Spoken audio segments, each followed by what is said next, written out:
Hey, it's Rick with the Rock Bottom Outreach, and it's Real Talk Saturday, and it is the day before Easter. Tomorrow's Easter Sunday, and so a lot of times we get dressed up, we go to church, we do the Easter egg hunt, we cook the ham, we do all the traditional stuff, and so I've always been a part of that myself. But most of us understand why we celebrate Easter. I think it's important we tell our children why we celebrate Easter.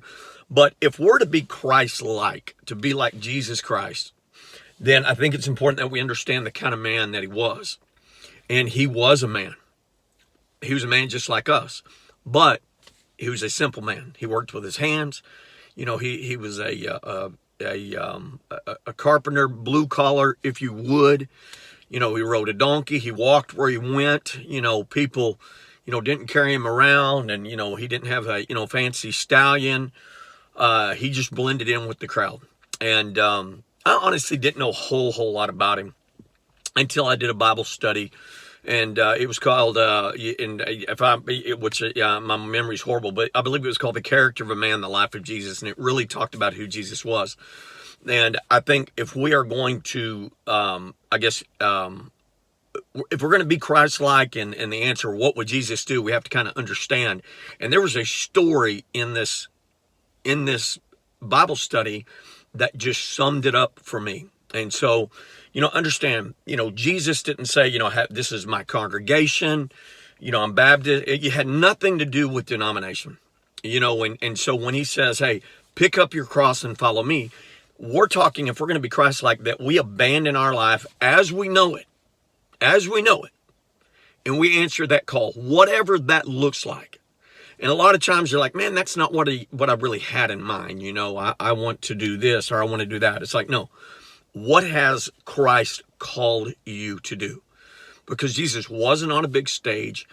He wasn't signing autographs. And I heard Jeremy Adams say one time, to be a true Christ follower, you cannot have a desire to be famous. And so again, I say that, but I want to tell you this story. So here's this story in the Bible. There was a brothel, and one of the girls that worked at a brothel had passed away. And so the other ladies of the brothel wanted to give her a proper burial. And so they're like, well, we'll call the local churches, and we're going to ask somebody to do it. And so everyone they called either hung up on them, told them they were going to hell, told them they were sinners, just basically judged them like crazy. But there was a seminary student that got wind of this, that what was going on.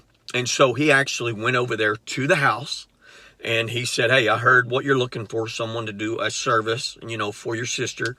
I would do that. And so we did that. And the girls got enough money to buy her a proper dress, give her a proper burial. But here's the amazing part. Here's the real Christ-like part of it. Not only did that seminary student just do that service, he began to come every week, every week into a Bible study with these ladies.